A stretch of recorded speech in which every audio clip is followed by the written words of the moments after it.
Hello, আসসালামু আলাইকুম। আমি আজকে তৈরি করছি মজাদার ডেজার্ট চায়না গ্রাস। প্রথমে দুধ জাল দিয়েছি 10-15 মিনিট, তারপরে এতে দিয়েছি চিনি দিয়ে আরও 10 মিনিট জাল করছি।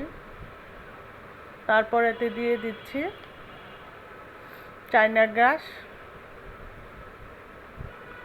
যতক্ষণ এটা গলে না যায় ততক্ষণ পর্যন্ত বয়েল করতে হবে।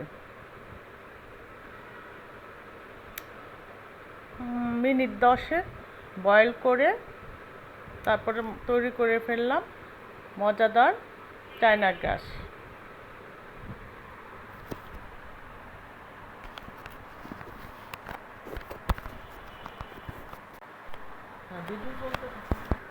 গরম গরম সার্ভিং ডিশে ঢেলে দিতে হবে। তারপর এটা উপরে আমি ছিটিয়ে দিব পেস্তা বাদাম। আধা ঘন্টা পর্যন্ত এটা শক্ত হওয়া পর্যন্ত এটা ডিশে থাকবে।